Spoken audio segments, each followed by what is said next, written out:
Bonsoir à tous, bienvenue dans ce 28e épisode du Bistrot d'Aller le LOSC, le rendez-vous hebdomadaire sur l'actualité de votre club favori, présenté pour les supporters et réalisé par les supporters du LOSC, notamment les Dogs du Net, donc le Bistrot d'Aller le LOSC qui vous est proposé cette semaine.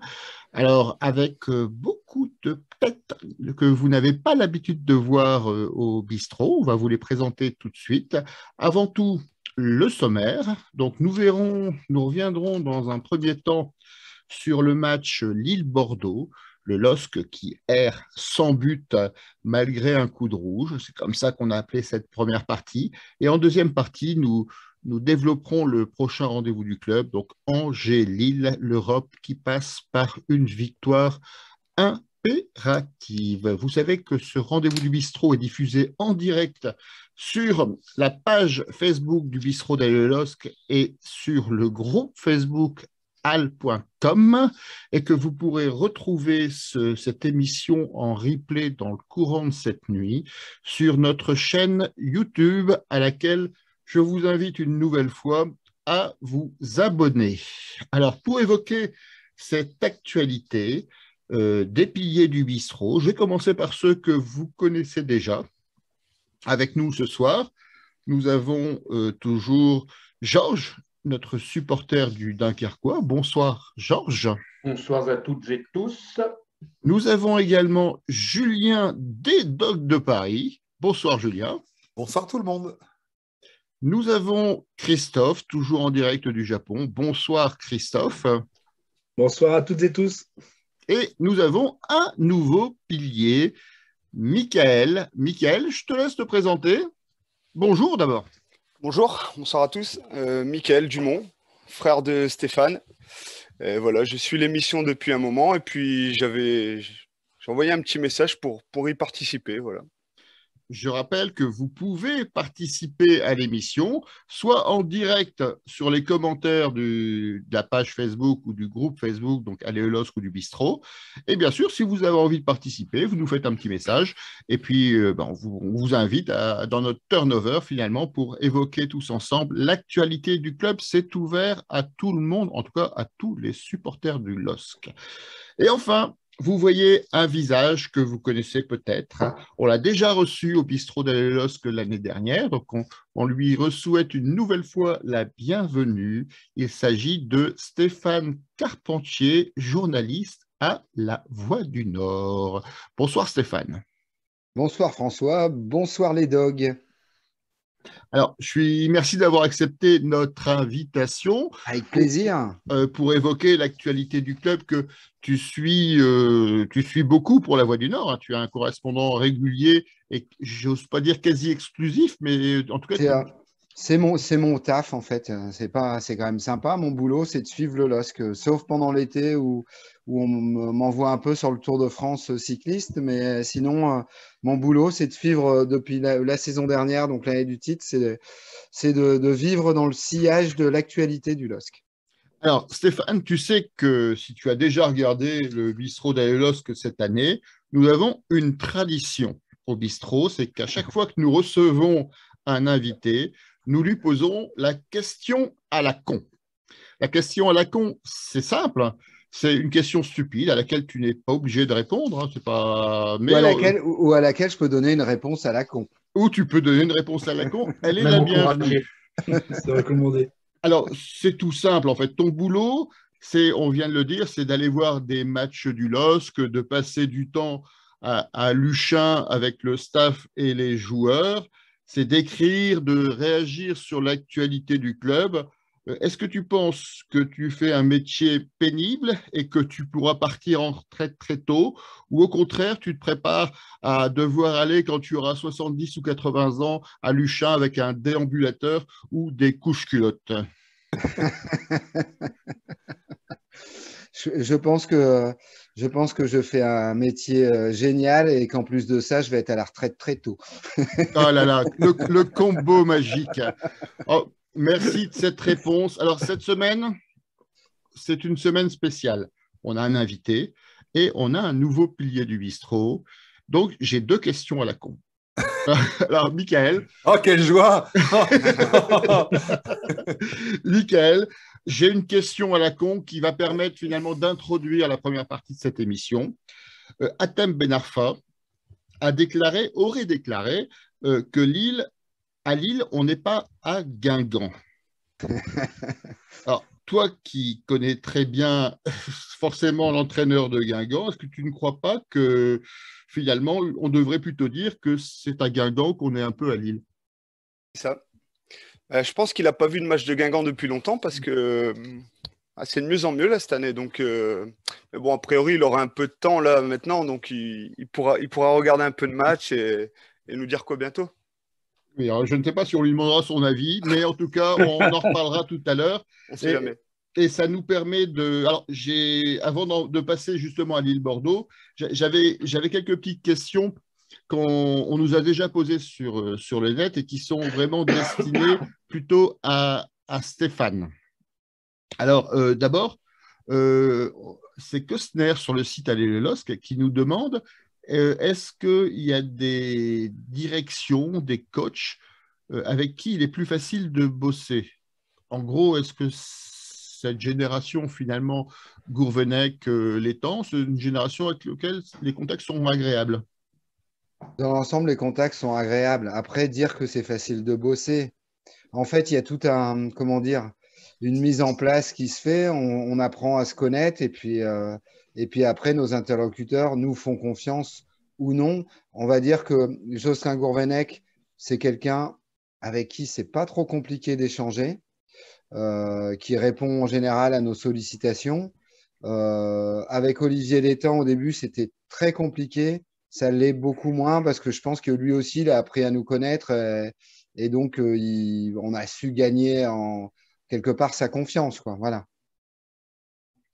Alors, j'ai une deuxième question qui est un peu plus virulente. M'excusera, hein, je commence directement, je passe à la troisième immédiatement.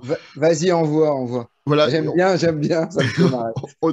on a eu 2-3 réactions sur les réseaux sociaux au préalable de cette émission qui critiquaient la ligne éditoriale un peu de La Voix du Nord, et notamment comparant La Voix du Pas-de-Calais en disant que c'était toujours Lens qui était privilégié plutôt que Lille. C'est un vieux débat qu'on a souvent avec nos invités journalistes.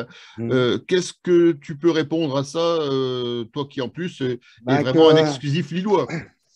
Qu'on hésite en fait à déménager le siège de La Voix du Nord et on hésite à le mettre à Arras ou à Lens. Lens, vous seriez mieux à Lens près de la gare, c'est charmant comme coin.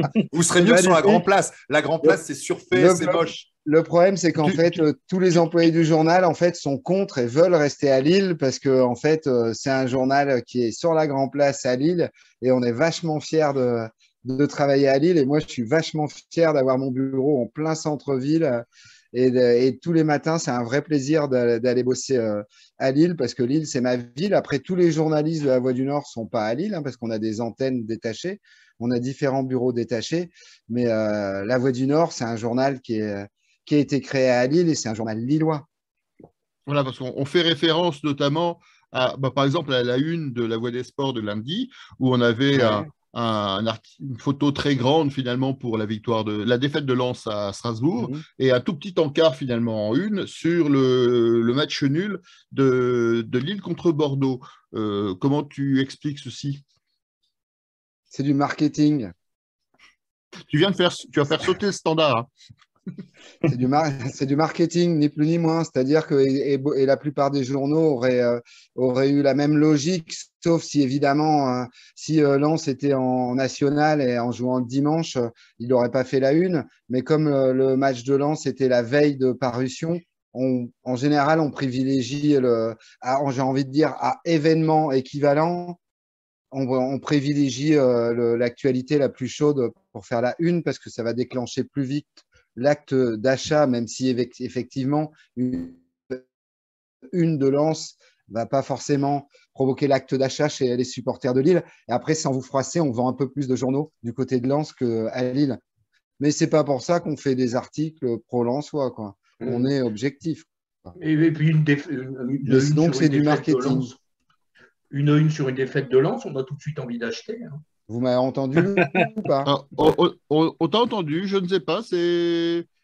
D'accord. C'est parce que ma connexion a sauté un instant, mais ça va, elle est revenue. En tout cas, le message était compréhensible. Est-ce que vous voulez rajouter quelque chose sur ce sujet ou est-ce qu'on peut Ah, démarrer sur le match de Bordeaux? Non, c'est un débat récurrent. Enfin, on en a déjà parlé. On a clairement, nous, de notre côté, un problème avec le côté actualité de la Voix des Sports qui sort le lundi, où on va traiter les actus des 2 derniers jours. Et à chaque fois qu'on a joué la Coupe d'Europe avec des gros résultats, exemple Milan AC, on fait à peine la couverture parce qu'il y a eu un match de championnat à moitié pourri du RC Lens la semaine avant. Et voilà, enfin, ça, c'est un débat qu'on a déjà eu.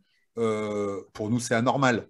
La Voix des Sports est un hebdomadaire et que le côté actualité de ce qui s'est passé la veille soit aussi important, ça, c'est un truc qu'on a du mal à concevoir, surtout quand il y a juste des matchs de championnat un peu bidons le week-end et que tu as une énorme performance, par exemple de Lille à Milan, puisque votre couverture suite au match de Milan, c'était quasiment rien, quasiment aucune couverture à l'intérieur et simplement un double feuillet avec des photos à l'intérieur de la Voix des Sports, ce numéro-là, on s'en souvient très bien. On avait parlé à Sylvain Charlet, je crois, de mémoire, qui ne pouvait pas grand-chose, mais on avait fait un peu un débat sur justement quelle est la position de la presse régionale, des radios régionales sur le LOSC par rapport au RC Lens. Et on lui avait fait toucher du doigt avec des chiffres d'ailleurs que lui aussi sur France Bleu à l'époque, il couvrait beaucoup plus en temps le RC Lens que Lille. Et d'ailleurs, depuis, ça a changé. Les choses sont beaucoup plus équilibrées dans la place qui est laissée au LOSC et la place qui est laissée à Lens dans l'émission Tribune Nord de Sylvain Charlet sur France Bleu. En revanche, clairement, on a encore des remarques récurrentes à faire sur les couvertures qui sont choisies. Mais tu l'as dit, c'est du market et les Lensois achètent plus la Voix du Nord que les Lillois. Bah, tant pis pour nous, hein. On n'a qu'à l'acheter plus. Hein. Alors, j'ai une remarque un peu humoristique de Jean-Michel sur les réseaux sociaux qui dit si il y avait moins de photos sur la Voie des Sports, les Lensois l'achèteraient moins. Mais bon, je lui laisse la responsabilité. Tu n'es pas obligé de commenter, Stéphane, hein, je te mets tout ça à me fait fait à l'aise. rire, ça me fait rire, ça me fait rire. Bon, Après, mais bon, c'est vrai que mais je vous comprends, et même pour nous, il y a une part de frustration quand, par exemple, il y a un gros match de Coupe d'Europe le mercredi ou le jeudi et qu'on n'en fait quasiment pas le lundi, mais c'est parce qu'entre-temps, nous, on bosse sur une autre actu, on n'est pas 12 000, et en plus, on répond vraiment à une ligne éditoriale du journal. Et c'est vrai que la Voix des Sports, il faut pas croire que c'est un hebdo, en fait. C'est un journal qui paraît le lundi, mais qui traite de l'actu du week-end, quoi. Voilà. C'est ça la Voix des Sports, en fait. Même si dedans, il peut y avoir des parties mag, et notamment le mag en papier glacé, où là, ça va être des sujets intemporels. Mais la Voix des Sports, c'est d'abord un journal du lundi. C'est pas un hebdo. en tout cas, merci pour ces... C'est là où il y a incompréhension. Hein. C'est là où il y a incompréhension. Comme il sort une fois par semaine, c'est difficile hein, de se dire que c'est pas un hebdo. Tu vois, C'est pas Julien, évident, hein. tu vois, Julien, il y a encore des. Tu vois, par exemple, quand tu achètes Ouest France le dimanche, eh ben, tu n'as pas un journal en plus qu'on t'oblige à acheter. Tu as un encart avec beaucoup moins de matière dedans, mais un encart sport, comme fait quasiment la plupart de la presse quotidienne régionale, la PQR. Et dans cet encart, eh ben, on a les résultats du week-end, les comptes rendus du week-end, ce qui s'est passé le week-end. Et en fait, la Voix des Sports, en fait, ça a toujours été ça. Et il faut savoir que la Voix du Sport, pourquoi elle a été créée et pourquoi elle paraît le lundi, parce que ça tombait bien, parce que justement, pendant des années, il n'y a pas eu de Voix du Nord Il le n'y avait lundi. pas de Voix du Nord le lundi. Tout à Bah fait. oui. Bah Tout oui. à fait. Ah ouais, clairement. Donc, conclusion, comme tu nous as parlé de Rédac Chef, on te remercie de nous aider à inviter Yann Duploy la prochaine fois, puisque c'est à Ouais. lui qu'il faudra remonter le sujet. Eh ben, je pense que oui, je pense qu'il viendra avec plaisir. En plus, le rédac chef, Yann Duploy, c'est un fan de la première heure du LOSC, justement. Alors, Bon, je bah, m'en super. chargerai la prochaine fois, je le croiserai à Tribune Nord. Je lui lancerai l'invitation à ce moment-là. Bon, il est déjà 20h50, on a une longue introduction. Je vous propose de passer à la première partie de l'émission. Lille-Bordeaux, le LOSC erre sans but malgré un coup de rouge. Je vous propose de faire comme d'habitude. On va d'abord faire un tour de table sur votre ressenti sur ce match. Ensuite, on fera les tops et les flops. Et après, et seulement après, on évoquera l'affaire Ben Arfa. Est-ce que vous êtes pour est-ce que vous êtes dans la team Ben Arfa ou dans la team Gourvenec? Eh bien, vous avez encore quelques minutes pour donner vos avis sur les réseaux sociaux. Alors, ce match, Lille-Bordeaux, un match la semaine dernière, on imaginait imperdable avec un Bordeaux au bord du précipice où il suffisait de souffler pour le faire tomber au fin fond de la nationale. Un Bordeaux avec une expulsion en début de match, un match qui était imperdable. Un match qui était finalement, on était obligé de gagner et finalement un match nul 0-0 avec des statistiques qui démontrent une très grosse domination lilloise, 22 tirs contre 2 à Bordeaux, 6 cadrés contre 0, une possession de 66% pour Lille, 13 fautes contre 15, 2 cartons jaunes partout, un carton rouge donc pour Bordeaux, je le disais. Une stat qui va vous amuser ou pas, 7 hors-jeu contre 0 pour le LOSC et 7 corners à 2. Alors, quel est votre sentiment sur ce match? Stéphane, je t'interrogerai après. Tu as beaucoup parlé. On va interroger Michael, donc notre nouveau pilier. Comment tu l'as vécu ce match? Michael? Je ne te vois plus bouger, je ne t'entends pas. Michael, je crois qu'on a un problème de connexion. On reviendra sur toi le temps que... Ah, te voilà. Michael? Oui, pardon. Ouais, j'ai Voilà. des petits problèmes de connexion, désolé. On va en Je suis à la profiter. campagne. Tu as entendu la question? Santé à tous. Hein. Oui, Santé. oui, j'ai entendu. Voilà. Comment santé tu à l'as tout le vécu monde. ce match? Je l'ai vécu compliqué parce que déjà, j'ai emmené ma femme au stade. Déjà, je me suis tiré une balle dans le pied, je pense. Je ne vous parlerai pas de l'île Montpellier à 20 ans avec Bakayoko. J'ai déjà fait beaucoup de fois au bistrot d'Aile LOSC. Non, mais Oui, je pense qu'après, c'est des matchs. Ouais, voilà, on joue le dernier, c'est des matchs compliqués à gérer. Je pense que si on marque tout de suite cette première occasion, le match change et puis ça déroule par la suite. Après, ils sont réduits à 10, ils ferment et ça devient compliqué de jouer. Après, voilà, ce soir-là, on a tiré 22 fois, c'est pas rentré, 3 buts hors jeu. Il n'y a rien calé, quoi. Alors, Christophe, comment tu l'as vécu ce match? Euh, Par rapport, par exemple, notamment aux dernières rencontres contre les mal classés, Saint-Étienne ou Metz, est-ce que c'est le même type de déception ou est-ce que tu le ressens autrement? Ouais, c'est même pire, moi, parce que ça s'accumule, quoi. Déjà, c'était triste avant et c'est encore triste là. Alors, les stats, moi, je suis pas stat. Hein. Moi, c'est mon ressenti. Heureusement que je les ai mis en tribune, sinon je me serais fait chier comme un... C'est pas possible. La première mi-temps était d'une tristesse abyssale. Franchement, aucune idée dans le jeu. Rien, rien. On envoie Algi courir comme un fou. Mamba, bon, il se perdait. Yilmaz, bah, lui, il était hors jeu. C'était sa mission, être hors jeu. Il arrivait bien. Hein. Maintenant, on voit Yilmaz partir tout seul au but. On se dit, bon, bah, c'est pas grave, on regarde l'arbitre de touche. Ok, hors jeu. Donc, ça, c'était quand même pathétique. La deuxième mi-temps était un peu mieux, où c'est un peu plus poussé. Mais encore une fois, ça manquait de spontanéité, je crois. Enfin, voilà, il y a 3 buts hors jeu. Alors bon, ça fait running gag. Après, il y a eu d'autres choses. Bon, après, ce qui était rigolo, c'est qu'avec un gardien qui s'appelle Poussin, on pouvait faire des jeux de mots, quoi. Il y avait l'aile de pigeon de Bamba sur Poussin. Il y avait le relâché de Poussin sur lequel on n'a pas réussi à tirer. Voilà, des trucs comme ça, quoi. Donc, on s'est marré avec ça. Mais dans l'ensemble, bah, je trouve que c'était triste parce que il y avait largement la place. Et même si on n'a pas joué dans le bon sens. Et je trouve que cette équipe, bah, c'est un peu perdu sur ce match. Et je ne suis pas étonné de ce qui s'est passé après, quoi. C'est d'ailleurs vraiment dommage parce qu'au départ du match, Gourvenec s'était privé de son neuf justement pour déstabiliser Poussin et malheureusement, ça n'a pas donné de bons résultats. Stéphane, je te voyais réagir. Comment tu l'as vécu ce match de la tribune de presse? Bah, nous, pendant la première mi-temps, on était tous catastrophés. On se disait, mais qu'est-ce qu'ils foutent, quoi? Il ne se passait rien. Il y avait des joueurs qui étaient vraiment pas au niveau. On sentait pas d'envie, pas de rythme. Bref, c'était limite du foutage de gueule, hein, on va être d'accord hein, là-dessus. Et puis la deuxième mi-temps, elle a vraiment démarré chichement.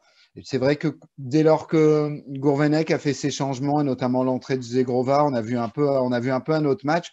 Et c'est vrai que là, comme je vous l'ai dit tout à l'heure, hein, pour l'avoir revu la fin de match le lendemain chez moi, j'ai trouvé que bah, c'était pas un gros match, hein, mais c'était pas si pourri que ça, on va dire, et qu'il y a quand même eu un peu de malchance et un gros manque de réussite sur ce match-là, même si Lille a fait un match très très moyen. Mais normalement, même en faisant un match très très moyen, eh ben, il devait écraser Bordeaux au moins 1-0, quoi, on va dire.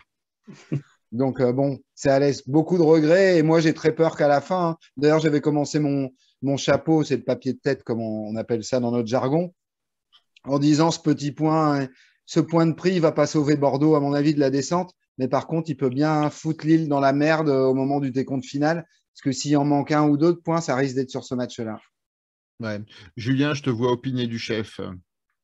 Ouais, je suis d'accord. Je trouve que cette saison, elle nous apprend une chose qui est difficile dans le football, c'est que le football, ça se joue sur des détails. L'an dernier aussi, on a eu des purges. Ça n'a pas toujours été beau avec Galtier. Il faut arrêter de fantasmer l'année dernière. La différence, on en parle souvent, c'est un très grand gardien de but. Alors là, ce n'est pas une bonne excuse parce qu'on a Jardim qui multiplie les clean sheets. Donc sur la période là, de ces 7 derniers matchs, ce n'est pas l'explication. Ça l'était peut-être plus tôt dans la saison. Mais en revanche, ça se joue sur des détails. C'est que ce match, on le joue 15 fois, on le gagne 14 fois, tu vois. C'est un truc de fou de ne pas gagner ce match avec toutes ces occasions et tout ce qui s'est passé en seconde mi-temps. La différence l'an dernier, c'est que Bourak, il avait 100% de chance. Il était à un niveau de confiance qu'il avait certainement jamais eu dans sa carrière. Il avait atteint son paroxysme à 34 ans, 35 ans. Et que là, cette année, il est complètement sur les ténoirs. Ce n'est pas étonnant et ce n'est pas injustifié qu'il prenne la pire note dans la Voix des Sports, dans l'équipe, etc. Je crois qu'il prend un 3 et un 4. Enfin, c'est ça que ça vaut. Et pourtant, là, devant moi, j'ai un maillot de Bourak dédicacé de l'an dernier et il m'a rendu fou et c'était exceptionnel. Mais ça se joue sur des choses comme ça. Et l'an dernier, tu ne joues pas avec Liadji, tu joues avec Bamba et Koné. Et finalement, c'est quand les gens partent qu'on se rend compte parfois de ce qu'ils apportaient. Et moi, ça me fait rire de voir tout ce buzz autour de Liadji depuis des mois et des mois sur Twitter. On veut Liadji, on veut Liadji. Pourquoi Liadji ne joue pas? Ce qui est une autre façon de prendre un peu l'encadrement pour des tocards, parce que les mecs, ils sont tous les jours à l'entraînement. Si Liadji, il surnageait, Liadji, il jouerait. À un moment, un garçon qui s'appelait Eden Hazard, il surnageait à l'entraînement. Il a joué et il n'était même pas majeur, tu vois. Donc là, on a vu Liadji sur 60 minutes. Bah, on n'a pas vu grand-chose. On a vu une très bonne passe pour Bamba, qui malheureusement finit sur le poteau, et ça aurait changé beaucoup de choses. C'est une très belle action du match. Mais enfin, il fait une première mi-temps qui est quand même fantomatique, Liadji. Et pour moi, ils sont là, les détails, parce que même s'il faisait des trucs pas toujours bien, peut-être qu'il aurait apporté un peu plus, peut-être qu'il aurait été par moments plus saignant, et peut-être, mais c'est tous ces peut-être qui font qu'on aurait gagné. Et au bout du bout, vous voyez bien qu'on parle de détails. Le niveau de l'équipe de Christophe Galtier l'an dernier et de cette équipe cette année de Jocelyn Gourvenec, il est dans un peu de réussite et un petit supplément d'âme. Parce que l'an dernier, les mecs avaient des vraies raisons de performer, et je pense que cette année, ils ne les ont plus. On est en fin de cycle. Ils sont venus au LOSC pour s'en servir de tremplin. Ils ont été champions. Ils ont joué la Champions League. Qu'est-ce que tu joues quand on t'a vendu un projet qui est juste un tremplin? On t'a pas dit aime le club. On t'a pas dit associe-toi au club pour longtemps. On t'a dit utilise ce club comme un tremplin. C'est pas joli, hein, on est un escalier pour ces mecs. On attend quoi en fait? Il faut arrêter de croire que Gourvenec, il est mou, il doit les remuer. Mais les mecs, allez-y, quoi. Là, on est sur des problèmes de management de base. Comment tu fais pour manager des gens pas motivés? Moi, je ne sais pas faire. Hein. Ça fait longtemps que dans ma vie professionnelle, je suis manager. Je ne sais pas faire ça. À un moment, quand les mecs ne veulent pas, tu fais quoi? Tu les violentes? Stéphane, il l'a dit. Il a dit, il n'y avait pas d'envie, ça ne bougeait pas. Machin. Ben, on a tous constaté la même chose. Et on a constaté la même chose dans tous les matchs contre des petits, systématiquement.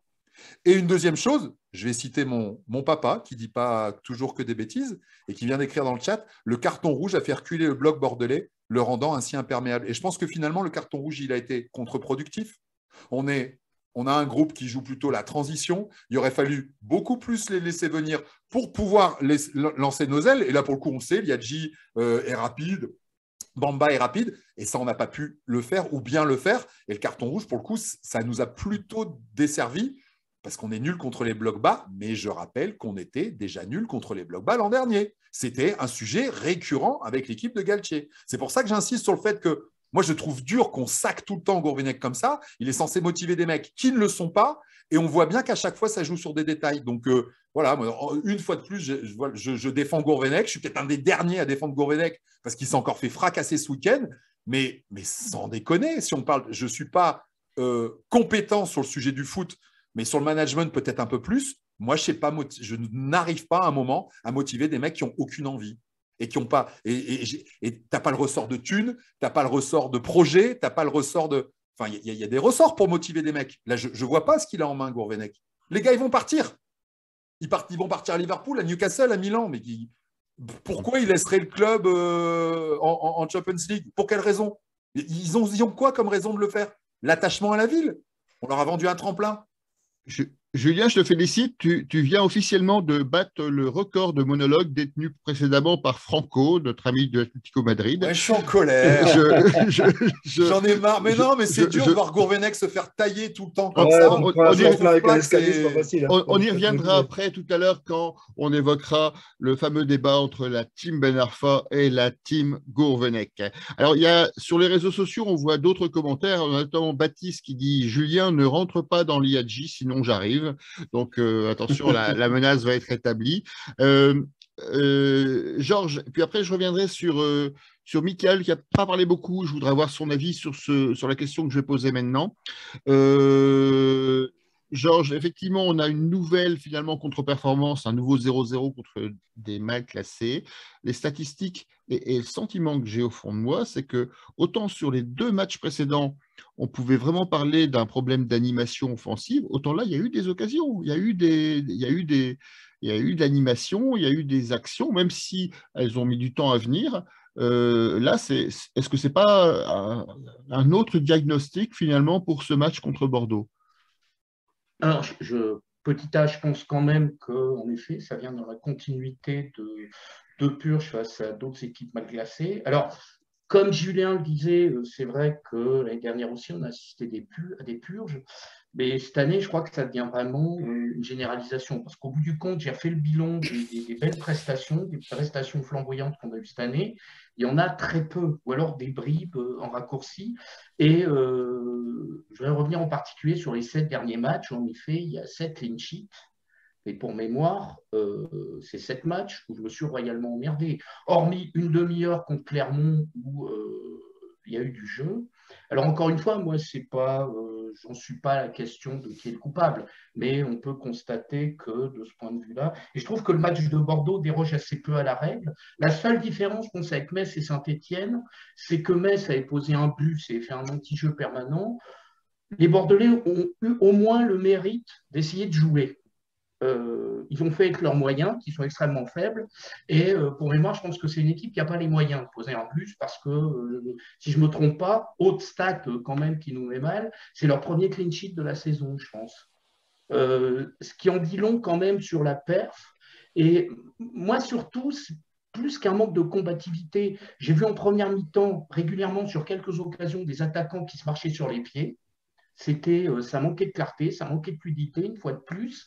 Et au bout du compte, je ne peux pas m'empêcher de dire que, ouais, il y a eu des occasions, il y a eu des opportunités. La dernière demi-heure, enfin, la dernière minute, voilà, ont peut-être été plus propices quand on a fait rentrer des joueurs un peu plus expérimentés. Julien l'avait dit, on a laissé la clé à 2 jeunes. Ils n'ont pas su saisir l'opportunité. Mais au bout du compte, ça reste quand même à 10 contre 11, contre un Bordeaux qui est à peu près actuellement dans une dynamique d'Arles-Avignon année 2011. Et ça, je trouve ça extrêmement inquiétant. Et si on fait le bilan comptable, notamment alors les 4 derniers à la maison, on a fait 4 matchs nuls, c'est-à-dire de Angers à Bordeaux, c'est 4 matchs nuls, c'est-à-dire que c'est 8 points perdus. J'ai juste posé au classement général ces 8 points. Si on avait su les mettre dans l'escarcelle, on serait actuellement sur le podium, quoi. Voilà. Mickaël, tu veux rajouter quelque chose sur ce sujet? Et puis après, on passera, d'ailleurs, en commençant par toi, sur tes tops et les flops dans les équipes lilloises et bordelaises. C'est à moi? Oui, vas-y, Mickaël. Pardon. C'est à toi, pardon. Non, mais après, Après, encore une fois, je pense que le match, on aurait pu se le rendre facile dès la première minute ou la deuxième, là où sur la grosse occasion. Après, c'est des matchs compliqués. C'est des matchs compliqués face aux derniers, face à des clubs qui jouent leur survie. Et c'est vraiment compliqué d'arracher ces points-là parce que pour eux, ça vaut cher, quoi. Donc, voilà. Après, je vous trouve un peu dur sur Liadji de le juger sur 60 minutes. C'est vrai. Je trouve dur un peu de le juger sur 60 minutes, sachant qu'à côté de lui, il y avait un Bourak fatigué, à côté de lui, il y avait un Angel Gomez il savait pas vraiment où aller. Voilà, c'est un peu, voilà, c'est des jeunes, je pense, qui sont intéressants et qui peuvent monter en puissance, mais voilà, il faut des mecs à côté qui intéressants aussi. Là, on a senti un Angel Gomez perdu, un Bourak à l'image de cette saison, fatigué. Voilà, c'est compliqué pour ces jeunes de se montrer dans ces conditions-là, je pense. Ouais, c'est en tout cas un avis divergent et c'est ça le débat. Je crois qu'il faut effectivement, on aura peut-être les pro-Liadji ou les contre-Liadji, mais c'est vrai que de toute façon, les défaites, les défaites, c'est un lapsus révélateur que je viens de faire, sont souvent collectives et pas seulement liées à des défaillances individuelles. Enfin, c'est en tout cas mon sentiment. Alors par contre, défaillances individuelles, performances individuelles, je vous propose de passer au top et au flop. Quels sont les joueurs que vous avez retenus pour ce match de façon positive au LOSC? Quels sont les joueurs qui étaient un peu en retrait selon vous? Et est-ce que vous avez repéré des joueurs à Bordeaux? Il est interdit de citer Gérard Lopez, qui n'était pas présent dans la tribune, d'ailleurs, je tiens à le confirmer. Hein. GG. C'est très surprenant. Michael, tu veux commencer? Ouais, bah, Bordeaux, j'ai bien aimé le numéro 8 là au milieu. Alors, je sais plus trop son nom là, mais je trouve qu'il a ramassé beaucoup de ballons. J'ai bien aimé. À Lille, bon, je sortirais pas grand monde. À part Diallo, je trouve qu'il a été un peu intéressant dans l'axe, avec Gudmundsson à côté qui envoie des courses, mais vite fatigué. Après, ouais, il y avait pas grand-chose d'intéressant non plus des deux côtés à sortir en top, quoi. D'accord.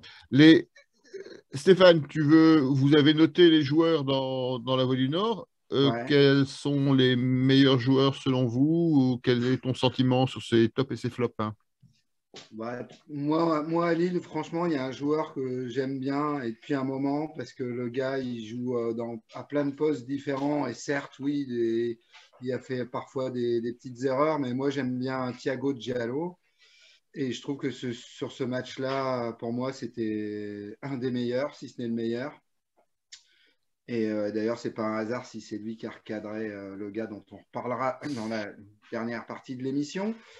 Euh, et sinon, à Bordeaux, j'ai oublié son nom, mais en défense centrale, il y en a un des deux qui a vraiment qui a bouffé Bourak, quoi. En même temps, Bourak est peut-être pas si compliqué à manger en ce moment, mais ça tenait la route, quoi, au niveau de la charnière, quoi. Et pour moi, à Lille, en ce moment, j'aime bien Thiago Diallo, quoi. C'est le mec qui fait pas de bruit, on lui dit de jouer à droite, il va jouer à droite. On lui dit de jouer à gauche, il va jouer à gauche. Là, il joue dans l'axe, il fait son match nickel. Pour moi, c'est un super joueur et ça sera une des valeurs sûres pour la saison prochaine. Alors, Le défenseur central, c'est Medjoub, que tu as noté 8. Voilà, Medjoub. Très bon match de Medjoub. Gérard, sur les réseaux sociaux, avant l'émission, nous demandait comment tu expliquais finalement la baisse de régime de David et la saison très difficile de Bourak. Vous avez pu évoquer ça avec le staff en conférence de presse? Ouais, on leur pose la question. Alors, par rapport à David, ils vont jamais dire non, il fait trop de matchs, non, il est cramé, alors que nous, c'est ce qu'on pense, hein. Il fait trop de matchs et au bout d'un moment, le mec est cramé, quoi. Moi, personnellement, c'est ce que je pense, hein. Au bout d'un moment, même il a beau avoir une santé de fer et n'être jamais blessé, le gars, il va arriver à la fin de la saison, il aura fait plus de 60 matchs. Forcément, au bout d'un moment, tu n'as pas le même rendement que si tu en faisais que 45 ou 50 dans la saison. Donc, je pense que je pense que oui, Jonathan David, il est un peu cramé. Là, c'est bien, on va avoir plus qu'un match par semaine, là, sauf dans 15 jours, il y en aura 2. Donc, en espérant qu'il retrouve un peu l'influence qu'il avait et le réalisme qu'il avait il y a quelques mois. Et puis, concernant Bourak, eh ben, le problème, c'est qu'il est constamment blessé, en fait. Hein. Il a une blessure au pubis et il a un problème musculaire, c'est une sorte de pubalgie. Et le gars, il est jamais à 100%, quoi. Donc, ceci explique cela, plus le poids des ans, voilà. Et plus, à mon avis, le fait aussi que l'année dernière, il y a peut-être eu aussi un taux de réussite extraordinaire et au-dessus de la normale d'un Bourak, quoi. Voilà. Ce qui fait qu'on l'avait au-dessus de la moyenne, là, on l'a bien en dessous de la moyenne, ça fait un gros écart, quoi. Ouais, et puis, le gars, il va avoir 37 ans au mois de juillet, hein, donc bon, pour un attaquant de pointe. Et comme il a du tempérament, il veut peut-être justement trop en faire pour essayer de marquer et ça vient desservir son jeu. Après, je pense que quand il est en pleine forme, son tempérament peut l'aider. Mais quand il n'est pas en forme, ben, au contraire, ça peut le tirer vers le bas parce que quand tu t'énerves, tu peux sortir de ton match, quoi. Alors, passer 37 ans à Lille, quoi. Bah écoute, justement, Christophe, je vais te passer la parole pour tes tops et tes flops. Quels sont les joueurs que tu veux mettre en avant et ceux que tu veux mettre un peu en retrait? En retrait, il y a du monde. Hein. En avant, j'aurais dit les 2 Onana, j'ai bien aimé, moi. Les 2 Onana de chaque côté. D'ailleurs, j'ai pas compris pourquoi. C'est pas le 8 Onana, d'ailleurs, à Bordeaux, je sais plus. Mais j'ai trouvé que c'était con de se séparer d'un mec comme ça, qui était chez nous, qui était gratuit. Et pourquoi il n'a jamais joué à Lille, je ne sais pas. Enfin, bref, c'est bizarre. À part eux, Diallo, je suis d'accord avec Stéphane. Diallo, oui. J'ai bien aimé Poussin dans les buts. Bon, il y a un nom rigolo, mais il est habillé en jaune en plus. Mais il n'est pas mauvais. La sortie du dos, magnifique. Il a fait une super. Franchement, hormis l'aile de pigeon de Bamba sur Poussin, son arrêt, il est magnifique. Un arrêt réflexe, il va la chercher à l'horizontale, à ras du poteau, magnifique. Donc, non, franchement, j'ai bien aimé ce joueur-là. Après, le reste, à Bordeaux, ils ont fait rentrer Paul Bess pour dire comment ils se foutaient de notre gueule. Quoi. Aucun respect, quoi, les gars. Quoi. Le mec, il dit, allez, on les humilie jusqu'au bout, quoi. On y va. Allez. Moi, j'ai cru que GG allait arriver sur le terrain, mettre des crampons, parce qu'il avait dit quand même qu'il ferait mieux sur le terrain. Moi, je l'attendais sur le terrain, à un moment, au bout de l'humiliation. Il n'avait plus aucun respect pour Lille. Hein. Ils nous ont marché dessus. Quoi. Non, c'était honteux. Non, franchement, après ça, le reste, c'était pas fameux. Et j'en veux pas à Liadji, hein, par rapport à ce que disait Michael, j'en veux pas à Liadji. Moi, je trouve que Liadji, il est pas dans de bonnes conditions pour jouer, mais il aurait quand même pu s'illustrer un peu plus que ça, je pense. Il n'ose pas assez provoquer dans la surface. En début d'année, il faisait trop. Là, il ne fait plus du tout, quoi. Et là, par contre, il y a d'autres joueurs qui ont joué beaucoup trop perso. Enfin, je trouve que ça manque de spontanéité, ça manque de lien dans cette équipe. Et donc, du coup, pour sauver quelqu'un, c'est compliqué. Donc, on va en sauver 2, quoi. Et Jardim, on peut rien dire sur Jardim parce qu'il n'a pas eu grand-chose à faire, mais il a retiré la balle de la tête du Bordelais sur le corner, qui aurait pu faire le 1-0 pour Bordeaux, c'est quand même été un peu énorme. Donc, bon, le peu qu'il a eu à faire, il l'a fait, quoi. Julien, est-ce que tu veux nous faire part de ta sélection? Allez, les flops, Liadji et Gomez. Alors, j'ai rien contre eux, hein. Mickaël, je suis complètement en phase avec toi. Il faut laisser le temps aux gars de s'installer. Et parfois, même en leur laissant le temps, c'est compliqué. Je vous rappelle juste Dante à Lille, hein. Catastrophique. Hein. Qui aurait dit la Caillard au Bayern, Nice derrière, enfin, tout ce qu'on a vu. Donc, un jeune, il faut lui laisser le temps de s'adapter et rentrer dans cette équipe du LOSC qui joue les premiers rôles, qui vise les 4 premières places du championnat de France de Ligue 1. C'est loin d'être facile et loin d'être évident. Mais le constat, il est là. Et ce que je critiquais surtout, c'était la hype sur Twitter. Et cette hype sur Twitter qui laisse entendre que Gourvenec est complètement con et que vraiment, il a de la merde dans les yeux. Mais regardez comme il est fou, comme il est dingue, ce Liadji. Bah non, s'il était à ce point, il jouerait régulièrement. Donc, Liadji, Gomez, ils ont 19 et 21 ans, hein, ils sont tout jeunes, mais ils n'ont pas apporté ce qu'il aurait fallu qu'ils apportent. Et Bourak, malheureusement, ça c'est dans mes flops. En top, Sylvain Armand, bravo, grand, on t'a pas vu? Pas de fils de pute, pas de bâtard. Gros match. Gros match de Sylvain. Il n'était pas très loin de moi en tribune. Moi, je l'ai vu. Alors, remarquable.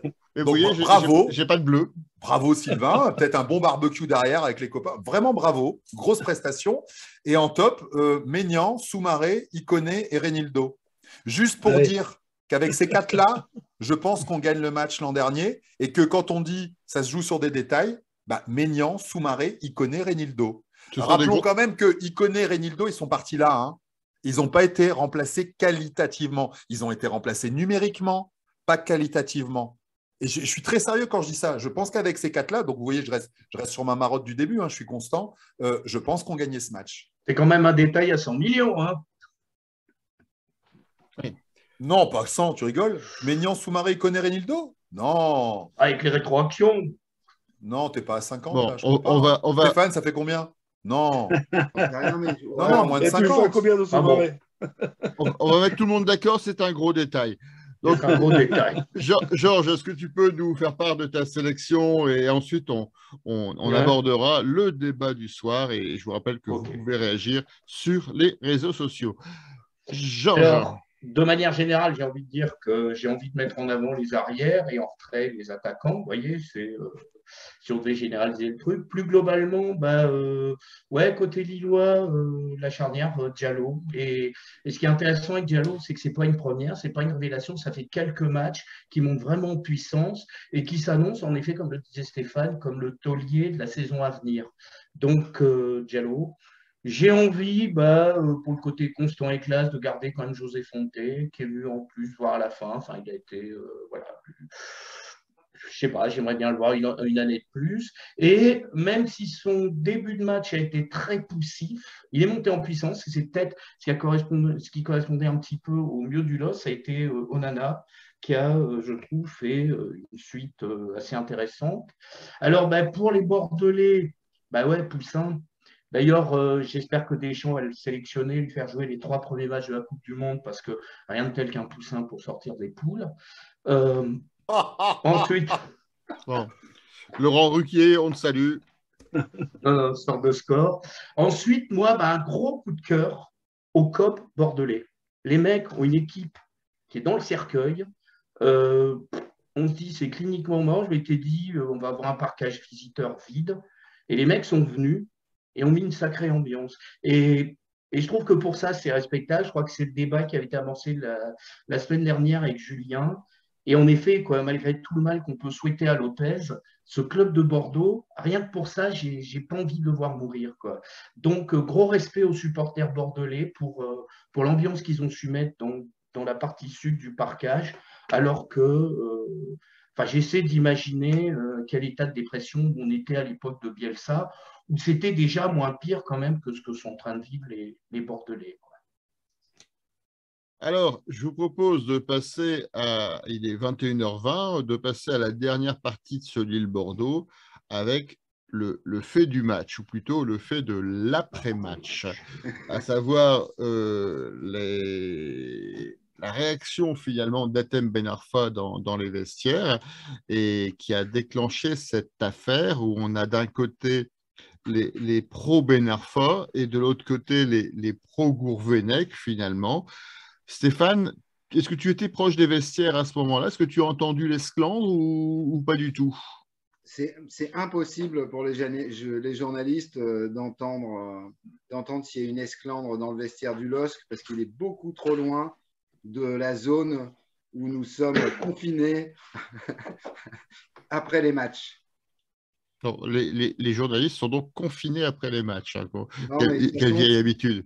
Tout est fait au stade désormais pour que plus personne ne croise personne. Hein. Donc, de toute façon, dans les zones mixtes, ça passe dardard, les écouteurs, voilà. Et avec Lille, de toute façon, on a très très peu de réactions de joueurs et le vestiaire est beaucoup trop loin pour qu'on sache que on a su une demi-heure après le match qu'il y avait une gueulante dans le vestiaire qui s'était passé un truc. D'accord. Je l'ai mis dans mon papier d'ailleurs. J'ai mis que, en gros, les murs avaient tremblé. Je ne sais plus comment j'ai raconté le truc. Mais par contre, on ne savait pas du tout ce qui s'était passé. On savait qu'il y avait une gueulante, mais comme ça peut arriver dans plein de vestiaires, j'ai envie de dire, un vestiaire de foot où il n'y a jamais de gueulante, ce n'est pas un vestiaire de foot. À l'époque, tu te souviens, Stéphane, dans les années 2000, on attendait dans le couloir, l'oreille sur la porte, si Vaïd gueulait, on l'entendait, et on venait s'asseoir à côté de joueurs qui allait à la douche ou qui en sortait, donc qui était à poil à côté de nous. L'ambiance a un peu Un peu changé évolué. en une vingtaine d'années. Un C'est tout petit peu. C'est un petit peu moins convivial qu'il y a une vingtaine d'années. On a déjà de nombreuses fois abordé cette époque, et d'ailleurs, à cette époque, les tops et les flops n'étaient pas sur les mêmes critères qu'actuellement. Alors, bon, on rappelle quand même, parce que c'est l'affaire du moment qui a été reprise et amplifiée par les réseaux sociaux. Donc, on a au départ une altercation a priori entre Thiago Diallo et Hatem Ben Arfa qui tourne au cri, entre guillemets. Gourvenec qui intervient pour calmer tout le monde. Et a priori, si on en croit la rumeur, donc des insultes, une réaction disproportionnée et entre guillemets insupportable d'Hatem Ben Arfa, contrairement d'ailleurs à ce qui était dit dans la presse le lendemain, mais on est peut-être dans une déclaration d'agent ou en tout cas de l'environnement de Ben Arfa qui disait qu'il avait juste dit à Gourvenec que à Lille, on n'était pas à Guingamp. On en a parlé en début d'émission avec Michael, ce qui n'était pas très gentil pour Guingamp, mais qui était une référence finalement au passé d'entraîneur de Jocelyn Gourvenec, qui d'ailleurs fait une très belle carrière à Guingamp, je le rappelle. Il a quand même gagné une coupe et il est monté de plusieurs divisions à chaque fois. C'est lui qui a vraiment mené Guingamp là où il était en première division et là où il est encore maintenant en Ligue 2. Alors, qu'est-ce que vous en pensez? Comment vous analysez ça? Est-ce que vous êtes plutôt dans le camp Ben Arfa ou est-ce que vous êtes plutôt dans le camp Gourvenec? Et après, on fera un deuxième tour de table. C'est qu'est-ce qu'il faut faire de Ben Arfa maintenant? Alors, c'est quand même moche cette espèce de présentation à la TPMP, à la Hanouna, quoi. Vous êtes pro Ben Arfa, pro Gourvenec, quoi. C'est vraiment... Cyril Stock. Oui, Julien, est-ce que tu peux enlever les nouilles que tu as dans ton slip, s'il te plaît? Attends. Bon, puisque tu dis des bêtises, tu vas commencer le tour de table. Non, mais c'est dégueulasse. Je suis contre ce genre de principe. Alors, moi, je pose juste une question. Quand il parle de Guingamp, est-ce que c'est une critique un peu, tu vois, un peu sioux comme ça, où il reprocherait à Gourvenec de ne pas vivre à Lille, d'avoir gardé sa maison à Saint-Brieuc et de retourner les jours off à Saint-Brieuc pour rejoindre sa femme et donc il ne serait pas suffisamment sur place au club. Mais c'est une autre version que je propose. Tu vas loin, là. Je ne sais pas si... je sais pas. J'allais dire une méchanceté, mais on parle de détails. Regarde, moi, je parle de détails. Je dis que le foot, ça se joue sur des détails. L'an dernier, Gatchi vivait avec sa femme à Lille. Et c'est bizarre quand même de ne pas habiter sur place quand on entraîne un club. C'est pas bien ce que je dis, hein, je parle de la vie perso. Mais c'est un vrai sujet. Moi, ça me choque. Bon, un moment, faut bien en parler, tu vois. C'est bizarre. Et c'est le mec qui défend le plus Gourvenec qui dit ça. Hein. Mais voilà, ça fait partie des sujets que je trouve un peu bizarres dans ce club cette année. Il y a d'autres étrangetés, il y a d'autres trucs bizarroïdes, mais finalement, il y a Michael qui est là, et Jocelyn Gourvenec, c'est le voisin de Stéphane. C'est bizarre quand même. Ils habitent à quelques kilomètres l'un de l'autre. Stéphane habite aussi à Saint-Brieuc. Je ne sais pas s'il habite à Saint-Brieuc, mais Guingamp et Saint-Brieuc, ce que je sais, c'est que Guingamp et Saint-Brieuc, c'est pas très loin. Ouais. Non, Stéphane, il reste à Templeuve, il fait l'aller-retour. Hein. Voilà, je dis ça parce que, j'ai pas envie de répondre, je suis ni pro, machin. Alors si, Maxima Culpa, machin, ok, Ben Arfa, je me suis trompé, j'y croyais, j'aime ce joueur, j'ai tout faux, je pensais qu'il allait gagner en maturité, a priori non. Donc, désolé, j'ai dit de la merde, hein, voilà, je le dis, hein, je suis ridicule aujourd'hui. Donc, tant pis pour moi, parce que j'ai toujours dit que j'étais content que Ben Arfa arrive. A priori, je me suis trompé. Mais plus sérieusement, voilà, je voulais juste pointer du doigt ces trucs un peu bizarres qu'il y a dans ce club et moi qui me choque, quoi. Voilà. Alors, je vais reformuler ma question pour le tour de table. Plutôt que d'opposer les pro Ben Arfa et les pro Gourvenec, parce que finalement, je pense que la tendance, elle va être quand même assez marquée. Je vais vous poser cette question-là. Est-ce que vous pensez malgré tout que le choix de Ben Arfa au mois de janvier était un pari qu'il fallait tenter?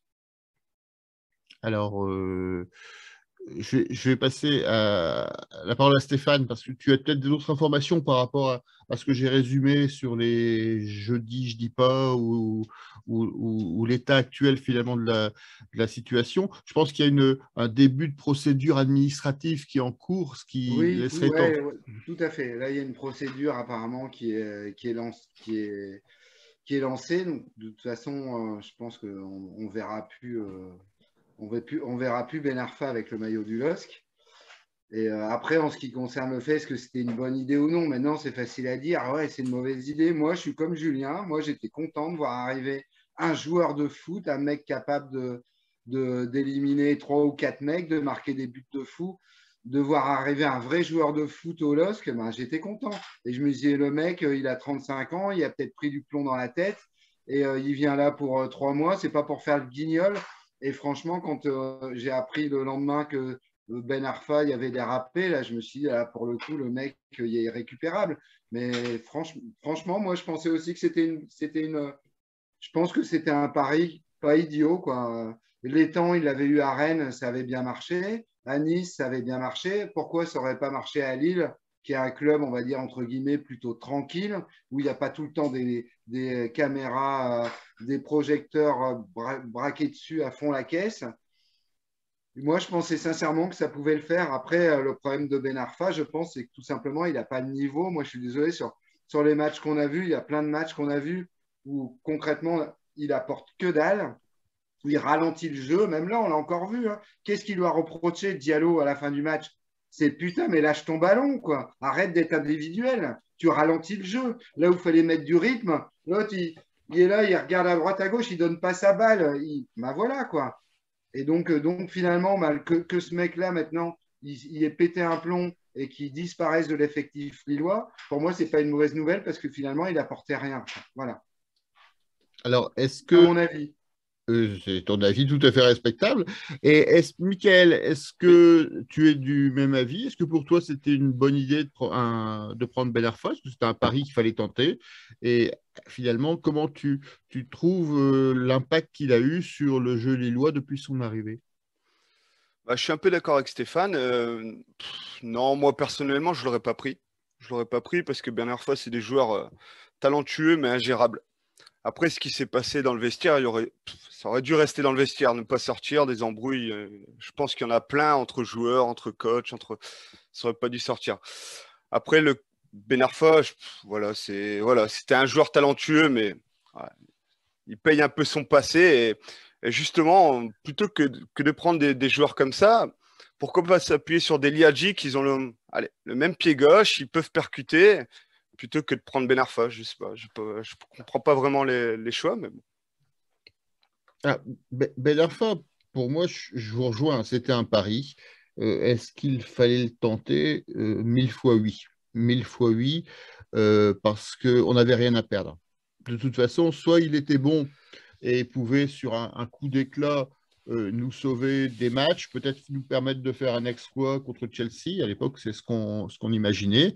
Il nous a fait vendre quelques maillots. D'ailleurs, on s'est aperçu que dès lundi, le magasin la boutique du LOSC était en rupture de stock, hein. Donc l'événement dans les vestiaires a dû amplifier la vente des maillots le dimanche entre 22 h et 24 h. Et c'est finalement un pari qui était limité financièrement, parce que c'est un contrat de 6 mois avec un salaire qui n'est pas extraordinairement élevé par rapport aux usages du football, hein. L'article de l'équipe le plaçait à 80 000 euros par mois. Alors, c'est belle somme à 80 000 euros, mais footballistiquement parlant, finalement, ça reste un salaire qui est extrêmement raisonnable.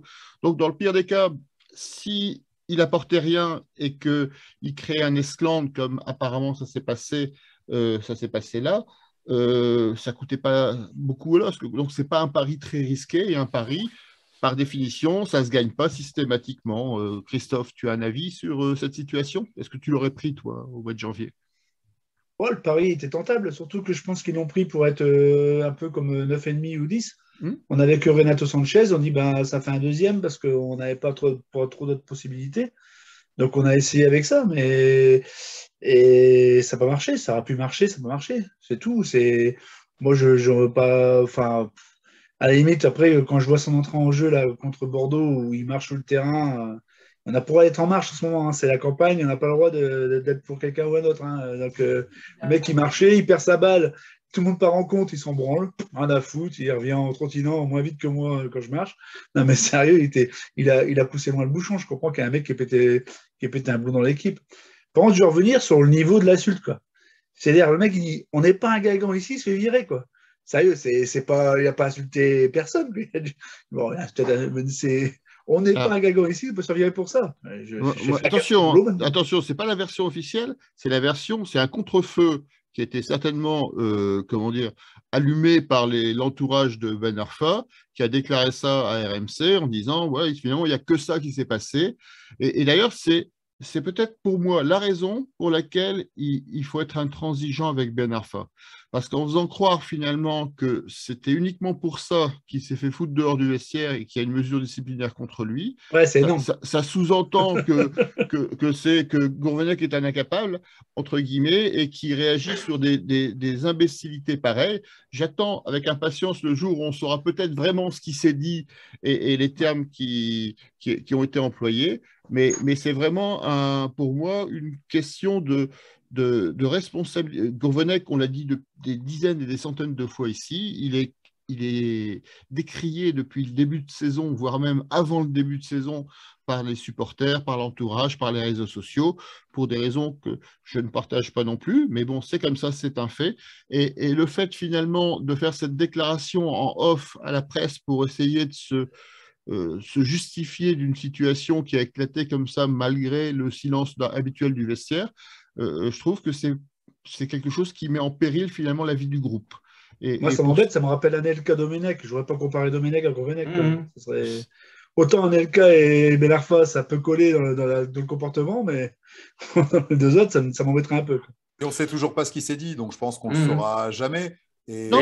C'est très juste ce que tu dis, François. Finalement, si tu es la direction du LOSC, tu es peut-être plus en colère de voir cette fuite de son agent qui essaye de se raccrocher aux branches en disant bah, il a dit qu'on n'est pas à Guingamp ici, on joue trop bas, que ce qu'il a certainement dit réellement, qui devait être, j'imagine, un peu plus vindicatif, quoi. Parce que moi, je peux comprendre sa frustration. Il joue mal, il ne met pas un pied devant l'autre, il n'est pas titulaire et il joue des queues de match, entre guillemets. Mais ça se justifie, franchement. Il a joué titulaire. On l'a vu trois fois d'affilée. Il a été titulaire 3 fois, il n'a rien apporté.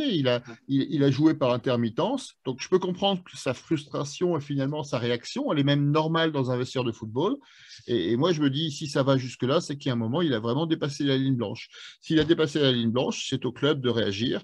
Et dans ce cas-là, la priorité, ça doit rester au groupe.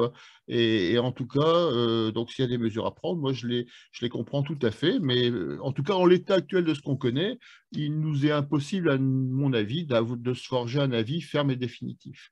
Georges, tu veux conclure là-dessus? Moi j'ai ma version, je crois que l'agent, Christophe l'avait un peu abordé, mais il a surtout eu peur que Anelka leur claque un procès pour pas être plagiat en version du verbatim Neistat 2010, quoi. Ça devait être à mon avis de la même teneur. Donc, mais globalement, plus globalement, pour en revenir, non, Julien, je crois que tu t'es pas trompé. Et moi, je vais aller plus loin dans la logique que le pari Ben Arfa était à tenter. C'est que justement, il y avait eu la jurisprudence des 3-4 derniers clubs où il était passé. Nice, où ça s'était hyper bien passé. Rennes, où ça s'est aussi extrêmement bien passé.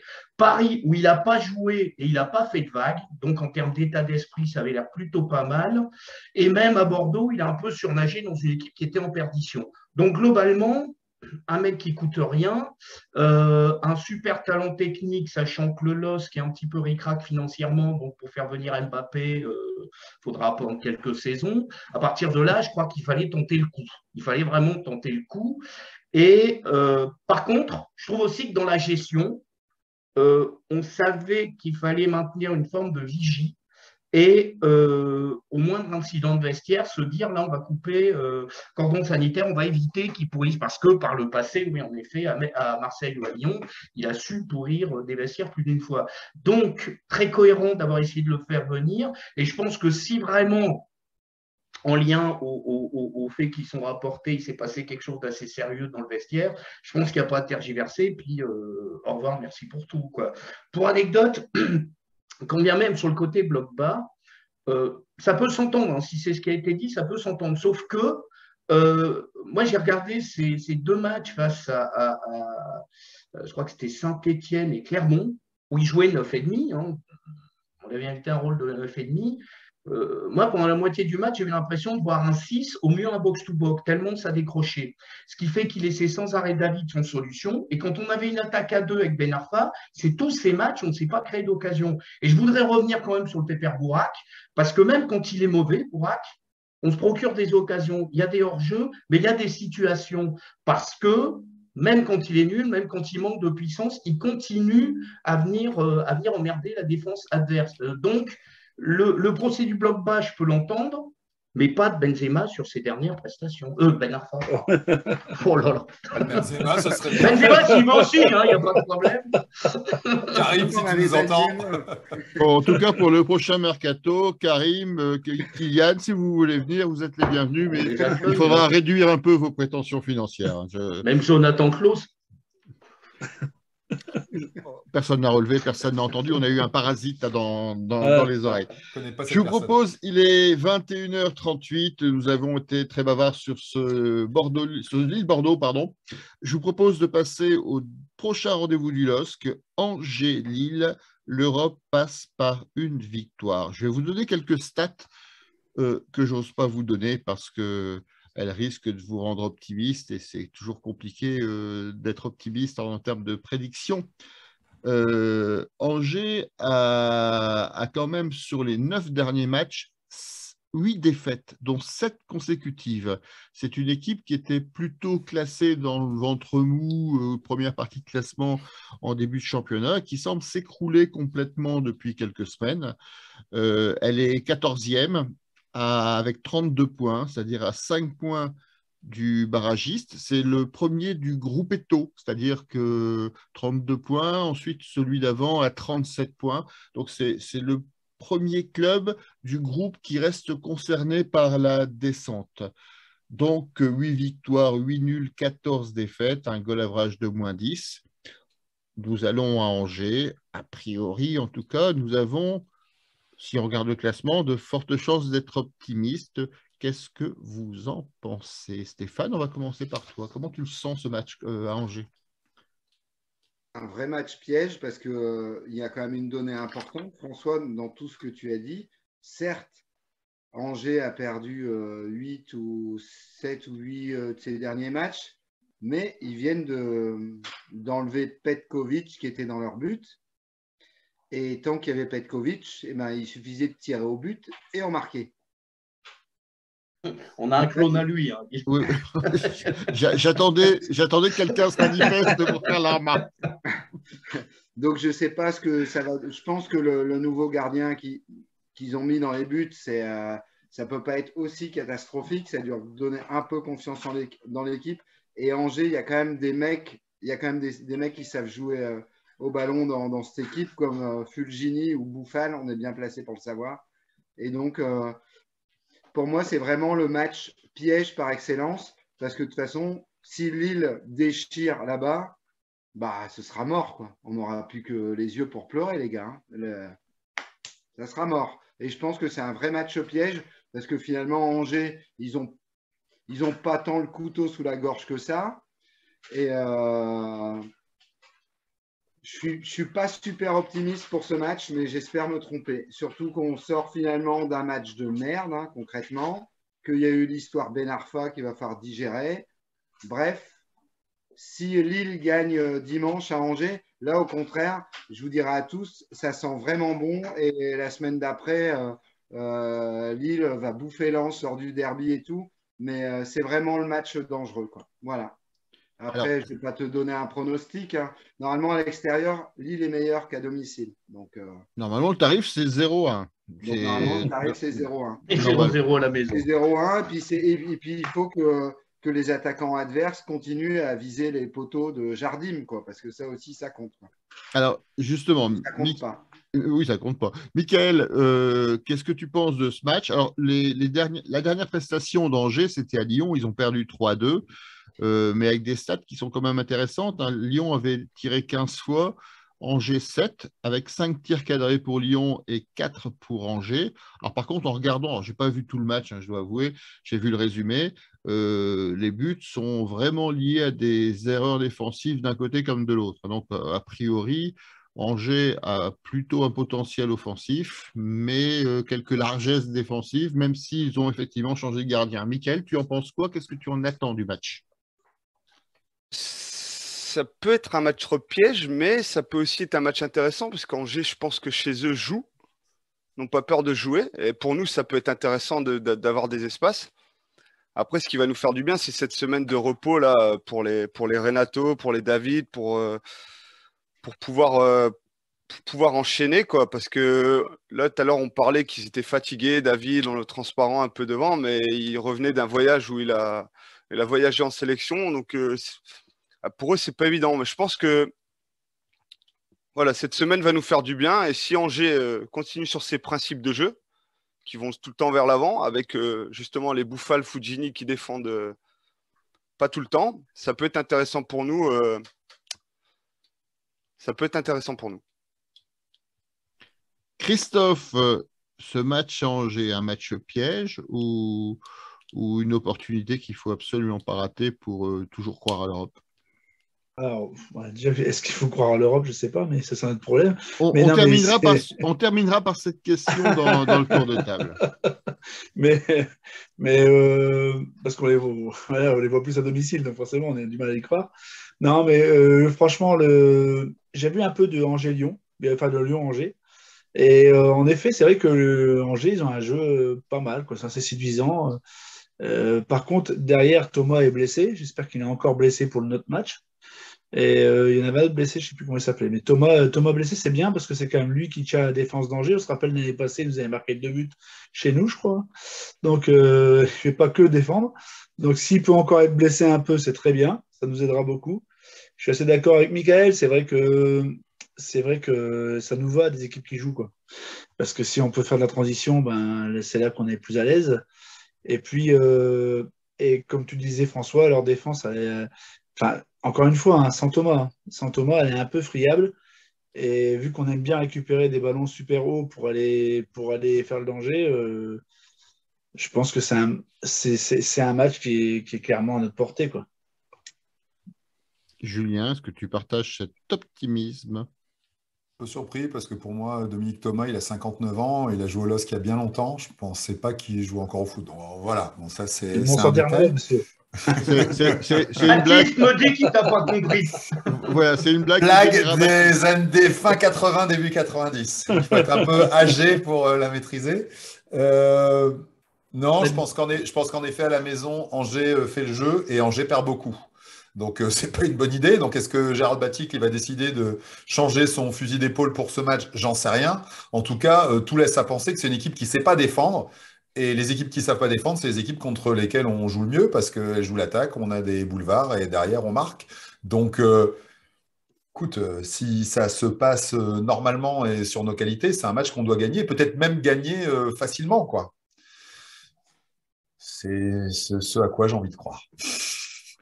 C'est ce que je craignais beaucoup en vous donnant les statistiques, c'est qu'on ait des avis qui allaient dans cette direction. Georges, est-ce que tu partages cet optimisme ou tu aurais envie d'être finalement un peu plus négatif, voire plus réaliste? Alors, pour le coup, j'ai vu le match aussi d'Angers à Lyon. Vous avez tous bien bossé cette semaine. Ouais. Non, mais je voulais tester l'efficacité des dispositifs sur IPTV. C'est pas au top. Bon, petit aparté, voilà. Et donc, Hashtag boycott Qatar. C'est un Turc. Donc, j'ai regardé le match et j'ai vu jouer 2 fois Angers cette saison et c'est vrai que ça joue extrêmement bien. J'ai pris beaucoup de plaisir notamment à revoir Bouffal qui a été sur ce match flamboyant. Pas oublier aussi que Angers aurait dû bénéficier d'un penalty en début de match. C'est marrant, là, voilà, ça n'a pas demandé à ce qu'on joue là. Ah ouais, sur Bouffal, il est énorme. Hein. Ah bah, quand même, quoi. Même la VAR, ma vie, bon. Ouais, non, sur la VAR, ça devait gîter autre chose. Il devait être dans un petit bouchon lyonnais parce que, franchement, c'est oublié. Donc, et l'autre match que vous avez vu jouer, en effet, c'était contre Lens, où Lens a pu profiter d'une prestation gribitchienne du gardien angevin qui fait une catastrophe. Quel scandale ce match. c'était mais clairement, Angers avait 3 points à prendre, c'était acquis, quoi. Enfin, voilà, on ne va pas revenir là-dessus. Et moi, alors en effet, comme on a une équipe qui est un petit peu à contre-temps, une équipe un peu compliquée en termes de lisibilité, c'est vrai que globalement, on l'a vu à Montpellier, on l'a vu à Lyon, quand ça joue bien, on gagne. Quand l'adversaire joue, on gagne. Donc, à ce niveau-là, ça pourrait être assez encourageant. J'imagine pas Angers tenter autre chose si les mecs ont joué l'attaque comme ils l'ont fait, parce que vraiment, c'était loin de mettre le bus à Lyon, quoi. C'est vraiment une équipe qui a joué à fond. Donc, je ne vois pas pourquoi ils essaieraient de jouer simplement le point du nul contre Lille à la maison. Ils ont des points à aller chercher. C'est peut-être là la faveur, c'est que, comme le dit Stéphane, ils ne sont pas encore dos au mur, donc ils ont quand même des 3 points à aller chercher. Ce n'est pas encore une équipe. Moi, ce qui m'effraie maintenant, c'est des équipes justement qui jouent tétanisées, qui jouent à 11 derrière et qui nous mettent dans la merde. Donc, de ce point de vue-là, il y a un coup à faire. Maintenant, c'est tellement peu lisible que moi, ça fait 6 mois que sur Betclic, je joue plus le LOSC, quoi, parce que c'est juste une équipe impossible à pronostiquer, vraiment. Mais on va parler d'Europe. Je pense que, pareil, je l'avais dit la semaine dernière pour Bordeaux, à Angers, c'est 3 points, sinon rien. Alors, je vous propose pour terminer l'émission de faire un rapide dernier tour de table. Est-ce que, à ce stade, avant le match d'Angers, vous croyez encore à une qualification européenne, quelle que soit la qualification, quelle que soit la coupe? Et surtout, est-ce que c'est justement ce match d'Angers, comme le disait tout à l'heure Stéphane, qui finalement peut être un match couperé qui nous ferait terminer prématurément finalement la saison? Tu veux compléter, Stéphane? Ouais, alors, si Lille perd à Angers dimanche, pour moi, ce sera. Moi, honnêtement, je me dirais c'est encore possible, hein. C'est les 2 prochains matchs qui vont jouer. C'est Angers et le derby. Si sur les 2 prochains matchs, tu prends 2 points ou qu'un point, bah, là, c'est mort. Terminé, on n'en parlera plus. Mais là, bien sûr qu'il faut y croire. À l'Europe, il n'y a rien qui est fait. Après, moi, du moins, je rêve pas. Au fond de moi, dans mes écrits, je ne peux pas être supporter de Lille. Après, oui, j'ai grandi à Grimont-Pré, donc j'aime bien Lille. J'ai envie qu'on se qualifie pour la Coupe d'Europe. Mais bien sûr que c'est possible. Il n'y a que Strasbourg, il y a Strasbourg et Monaco à remonter. Et les deux, Lille les joue à domicile. Donc après, si tu ne fais pas trop le con, vu le niveau de jeu affiché quand même, et notamment sur les matchs à l'extérieur, avec un calendrier qui est quand même pas dégueulasse, il n'y a pas de raison que ça ne marche pas. Moi intérieurement, moi, je pense que si je devais prendre un pari, je pense que Lille va faire 4 ou 5, quoi. Voilà. Alors, juste, pardon, hein, Stéphane, ça me choque ce que tu dis. Dans La Voix du Nord, je ne peux pas être supporter dans mes écrits. J'ai encore une fois du mal à comprendre la ligne éditoriale. Pourquoi dans La Voix du Nord, on ne pourrait pas être supporter de Lille? Un minimum, un peu. On est supporter, on s'enflamme quand il y a une victoire et tout. Par contre, on est objectif dans ce qu'on écrit. C'est-à-dire que si, par exemple, ils ont fait un match très moyen ou alors qu'il y a un pénalty indiscutable contre eux, mais que tu ne vas pas t'amuser à dire que c'est un scandale ou machin, comme le font, par exemple, les Lensois sur le match à Strasbourg. Je suis désolé. Les pénaltys, ils sont logiques. De côté, oui, c'est dur. Logique, ouais. Oui, c'est dur, mais ils sont logiques. Oui, c'est dur. Oui, quand tu es supporter, tu as du mal à l'avaler. Qui plus est, quand la physionomie, tu ne mérites pas ou machin. Mais voilà, c'est tout. C'est comme ça. Au bout d'un moment, il y a le règlement et voilà, quoi. Et c'est là-dessus où nous, on doit faire gaffe par moment à justement pas défoncer l'arbitre ou pas défoncer une équipe adverse ou le geste d'un autre joueur. Parce que c'est pas parce qu'on est supporter qu'on doit écrire trop. On écrit avec notre cœur aussi, mais avec notre tête aussi, quoi. Tu vois, Julien?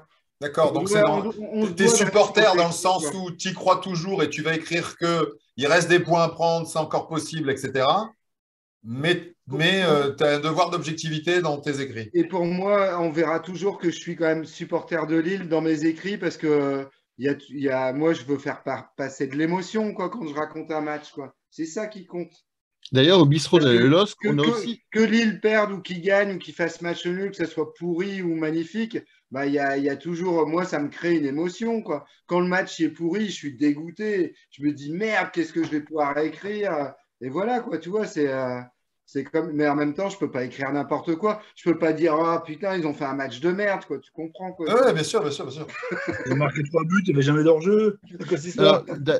d'ailleurs, au bistrot d'Alelos, on est sur cette ligne parce que vous avez remarqué, on n'a pas parlé des 3 buts annulés pour hors-jeu. C'est vrai. Parce c'est qu'en vrai. toute J'ai objectivité, pas vu. il y a Ouais. hors-jeu. Il y a hors-jeu. Il y a même des fois où ils sont 2 à être hors-jeu sur l'action.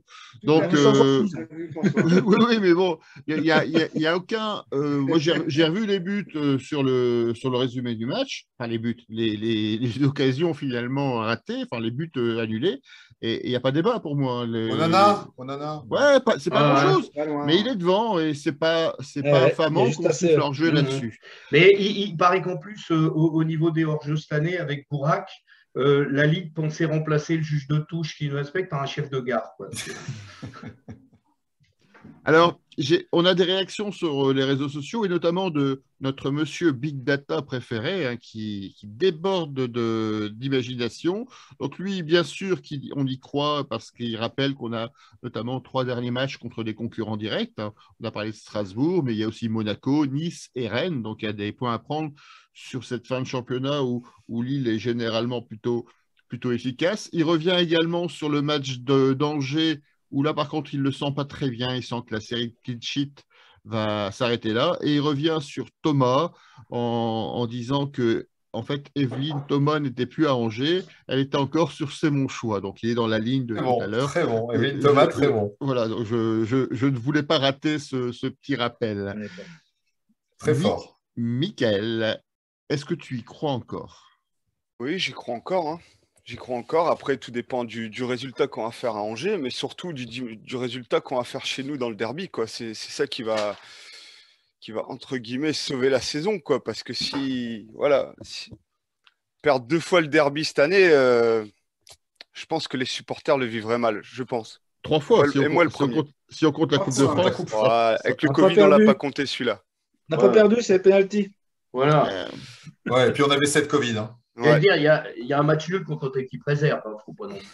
Enfin là, quand on dit ça, on se trouve des excuses et on dirait des Lensois. C'est insupportable. On n'a Donc, pas perdu, on c'est a pénalty. perdu C'est pas 3 une défaite, fois. monsieur. Voilà. Autant On n'a jamais perdu au Groupama Stadium, par exemple.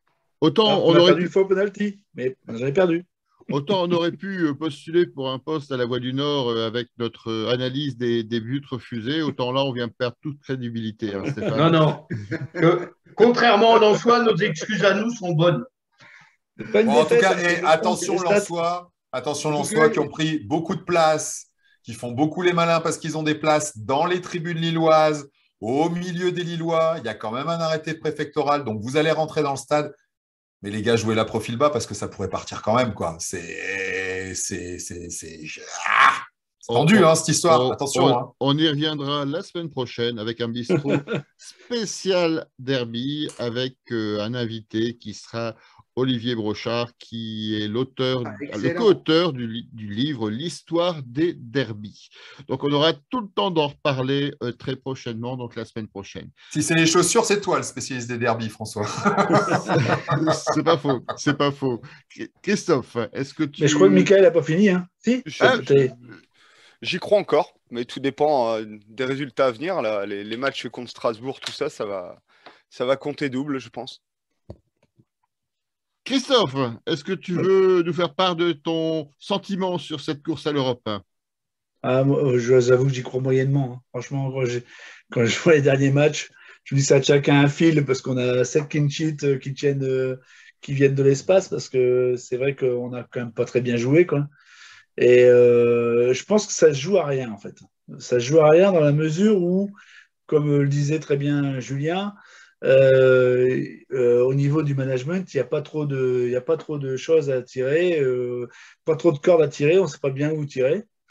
Et je pense vraiment que ça se joue à rien, et ça rejoint aussi ce que disait Michael par rapport au match du derby.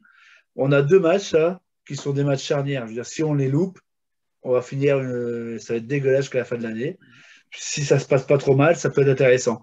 Mais j'ai du mal à y croire, franchement, parce que ça manque. Après, ça peut se jouer là cette semaine à l'entraînement. Ben Arfa est sur le côté, on se remotive autrement et on joue plus direct. Enfin, moi, je sais pas, mais ça doit. Je sais pas, moi ça m'énerve, pas possible de voir ces joueurs qui peuvent jouer des passes faciles, qui peuvent faire des décalages faciles, qui préfèrent faire 3 crochets avant de remettre en latéral à l'autre bout. Et ça arrive vraiment trop souvent, quoi. Ce jeu direct qu'on a eu longtemps, qui faisait qu'on était dangereux, on a beaucoup de mal à le reproduire. Et quand on le reproduit par séquence, on s'aperçoit que c'est en effet dangereux. Donc, voilà, ça se joue à rien. Et je pense que... Vous êtes contaminé. non, mais je pense que dans une semaine et demie, on saura quoi. Non, mais je suis sorti du match de Bordeaux, je me suis dit, l'Europe, c'est fini. Si on finit 12e, c'est bien, quoi. Parce qu'on a vraiment... Enfin, pour moi, au niveau du mental, on n'y était pas, quoi. Je veux dire qu'elle était où la révolte? Bon, d'accord, tu mets 3 buts hors jeu, mais la révolte, elle n'était pas là, quand même, à la fin du match, c'était pas ça, quoi. Donc voilà. Donc je me dis, il faut voir une révolte à Angers. Si on voit qu'à Angers, les gens se battent et qu'ils veulent arracher ce match et qu'ils veulent arracher le derby, ben, ok, on peut se dire que la fin de saison sera belle. Si ces 2 matchs-là sont mal vécus, j'attends pas grand-chose après. Voilà, j'ai un peu perdu mon tour de table. Je crois qu'il reste Georges et Julien. Ouais, c'est ça. Ouais. Je vous laisse conclure sur ce sujet. J'y vais. Bon. Vas-y. Moi, je me suis dit, s'il nous reste, vu les prestations contre les petits, si dans le calendrier, il nous restait à jouer Istres, Arles-Avignon et Grenoble, je veux dire, on est dans la merde. Mais là, ça va. On a justement les équipes qui nous réussissent plutôt assez étrangement, les équipes très bien classées, qui jouent très bien. Parce que j'ai vu jouer Strasbourg, Stéphane en parlait, les Strasbourgeois ont fait un super match contre Lens. Leur victoire, elle est arrachée à rien du tout. Elle est vraiment méritée. C'est une équipe flamboyante qui joue extrêmement bien. Je ne parle même pas de Rennes qui pratique un football vraiment chatoyant. Et toutes ces équipes-là, hormis Nice, dans des circonstances un petit peu particulières, toutes ces équipes-là, on les a battues. Et c'est principalement les adversaires qu'on va avoir maintenant. Donc, si on est un petit peu sur la dynamique de début de saison, c'est plutôt encourageant. Et puis surtout, ce qui est intéressant, contrairement à l'année dernière, on avait 4 Formule 1 dans le championnat. Cette année, devant, ça avance quand même très poussivement. On a Marseille qui est campé sur le podium depuis un moment alors qu'il enchaîne des défaites à la maison sur un monde catastrophique. C'est-à-dire que finalement, nos performances à nous ne sont pas terribles, mais j'ai l'impression que tout le tableau est un petit peu paralysé en termes de points. Soit des équipes, je parlais de Rennes ou Strasbourg pour des raisons d'irrégularité, d'autres qui sont vraiment... Donc, il y a quand même un coup à faire parce que devant, ça n'avance pas. Ouais. Julien, est-ce que tu veux terminer ce tour de table? Ouais, très, très, très aligné avec Georges. En effet, les grosses équipes nous réussissent mieux. Donc, si Angers, ça passe et qu'on gagne ce derby, déjà, si on gagne le derby, moi, je serais heureux. Déjà, la saison ce sera bonne. Si on perd le derby, le goût va être amer, très amer. Mais après, on joue des grosses équipes. Moi, ce qui m'interroge plus, c'est encore une fois, t'es Gourvenec, sur quel levier tu viens appuyer pour que les mecs finissent la saison en trombe? T'as un mec pro comme Fonté, quoi qu'il se passe, il sera pro jusqu'au bout. Mais après, sur les mecs qui partent, il y a un truc aussi dont on n'a pas parlé. On a vu passer une photo sur les réseaux sociaux où Sanchez pleurerait dans les couloirs du stade et serait en train de discuter avec Gourvenec après le match. T'as cette info, Stéphane? J'ai vu passer ça. C'est un mec qui disait s'être occupé des ramasseurs de balles pendant le match, s'être retrouvé à cet endroit-là et avoir vu Sanchez pleurer, ce qui voudrait dire qu'il a rechuté et que sa sortie serait due plutôt à une douleur à nouveau. Et ce qui expliquerait, c'est parce que je ne pense pas qu'il ait pleuré parce qu'Athènes s'est disputé avec Diallo, ça semble le problème. Donc, ce serait ça. Si c'est ça, c'est quand même assez dramatique sur l'équilibre du groupe jusqu'à la fin de saison, quoi. Après, Sanchez, de toute façon, en zone mixte, c'est toujours les mêmes qui s'arrêtent. Et Sanchez, c'est un joueur classe avec la presse. Il parle même, c'est même aux Français. Aux Français, ouais. Ah, franchement, c'est la classe, Renato. Et là, il ne s'est pas arrêté longtemps, certes. Il a dû s'arrêter 30 secondes, mais il s'est arrêté. Je pense que s'il avait été blessé ou vraiment dans le choc émotionnel, parce qu'en plus, il psychote tout le temps, Renato. En même temps, il a raison, il est tout le temps blessé. Mais du coup, il est tout le temps à l'écoute de son corps et le moindre petit truc, c'est la catastrophe, quoi. Ok, donc ça peut être ça. C'est peut-être quand même une vraie info, mais à prendre avec des pincettes. Voilà. De toute façon, on saura assez vite. Donc voilà, moi j'en reste toujours au même sujet. comment, quand tu es manager, tu mobilises un groupe comme ça, où tu vas avoir des départs. Qu'est-ce qui fait que ces gars ont envie d'aller au bout? Alors, Et on voit, après, Diallo sera là l'an prochain. Il nous sort des ouais, matchs là depuis quelques temps. Voilà, il prépare l'avenir. Mais les autres? après, c'est les mecs qui ont quand même joué ensemble l'année dernière, qui ont été champions. Je pense qu'ils ont quand même envie de bien finir ensemble. Ça, c'est Les toi gens qui qui vois la sont- vie du groupe. Donc, c'est toi, Stéphane, qui a le plus d'infos là-dessus. Toi, tu Moi, vois un j'ai- groupe qui vit moi, bien, j'ai- des mecs qui s'aiment, qui ont envie de… Moi, j'ai l'impression que les mecs, ils s'entendent quand même bien et qu'ils ont envie d'aller quand même au bout du truc. Et ça explique aussi que le fait que, justement, Ben Arfa, il va dégager, parce que ce que j'ai cru comprendre, et d'après les infos qu'on a eues aujourd'hui, c'est que le groupe, pas seulement Gourvenec, pas seulement Diallo, mais que le groupe est vraiment remonté contre Ben Arfa. C'est même Yilmaz qui a pris c'est même Bourak, hein, qui a pris la défense de Diallo dans le vestiaire pour aller déglinguer Ben Arfa, quoi. Donc voilà, il y a Ok. quand même quelque chose dans ce groupe. Donc, ouais, le groupe vit bien. Voilà. En tout cas, Non, mais finalement, ça peut être un phénomène qui resserre les autres. Voilà, c'est ça. On avait un mec qui n'a pas compris le truc, quoi. Ok, on joue à 2 à l'heure par moment, mais on va quand même gagner des matchs. Et voilà. en tout Donc, cas, j'y crois. Donc, j'y crois maintenant, Stéphane, tu m'as Donc, faut y convaincu. croire. c'est merveilleux. En tout cas, ça confirme ce qu'on disait tout à l'heure dans la gestion du cas Ben Arfa. L'important, c'est le groupe. Et c'est ce que doivent avoir à l'esprit Olivier Létang et Jocelyn Gourvenec. Voilà, la émission se termine. Hein, il est 22h03. Je voulais remercier tous les piliers du bistrot, les habitués ou les un peu moins habitués. Donc, merci Julien des Dogs de Paris pour ton intervention. Merci à Stéphane, merci à Mickaël aussi d'avoir été là aujourd'hui. Ah, C'était merci cool. à vous. Merci Christophe. Merci Tertus. Merci Georges. Merci à tous, merci à Stéphane. J'ai un trou. Mickaël. Nickel. Et mention spéciale, je fais un coucou pour les belles années que j'ai pu passer en tribune, avoir joué ton frangin, quoi, qui était vraiment et dans l'état d'esprit et dans le jeu, quelqu'un d'assez exceptionnel. Il faut bien le dire. Oui. Merci Mickaël pour cette première. J'espère que ça s'est bien Merci. passé pour toi. Bah oui, j'espère. Ouais, c'était très bien. Un peu pas trop à l'aise, mais non, mais Ça fait souvent comme ça la première fois. ouais, mais- c'est souvent mais comme ça la première après, fois. après, on se lance vite. En Ouais. tout cas, tu pourras dire à ton frère que on est de tout cœur avec Guingamp et qu'en tout cas, on ne partage pas du tout l'analyse de Thème Ben Arfa sur la On veut bien qualité leur du transférer jeu. à thème. On leur envoie à Lui thème. non plus, à mon avis, il partage pas l'analyse. Merci Stéphane, merci de ta visite. Tu deviens un habitué également, presque un pilier bientôt. En tout cas, ouais, n'hésitez pas à m'inviter. En tout cas, c'était un super moment avec vous, Mika, Julien, et Georges, quoi. Non, mais c'était vraiment cool et j'aime bien votre façon d'évoquer votre club avec cœur et beaucoup d'humour aussi, parce que faut pas oublier que ça reste du foot, quoi. Voilà. Et, Voilà, comme Hanouna, hein. Le et foot, ça. c'est que du Et, foot. Voilà. non, mais et franchement, j'aime bien votre approche du sujet, quoi. Voilà. En plus, Donc, aujourd'hui, tu as tant eu mieux, droit quoi. à la spéciale Et, Laurent et Ruquier sur vivement qu'on se Poussin. remarque, qu'on rigole encore à discuter, du LOSC sérieusement, mais sans se prendre au sérieux.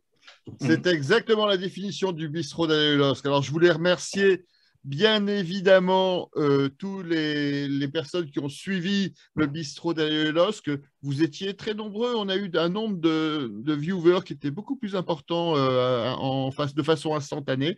Donc, merci en tout cas beaucoup de votre confiance et je vous invite à communiquer, liker les différents messages qu'on peut faire passer sur l'émission. Juste un petit point, le nom du vainqueur du livre de Georges qu'on avait proposé il y a 15 jours. Je vous rappelle la question, c'était combien de matchs de suspension allait prendre Sylvain Armand.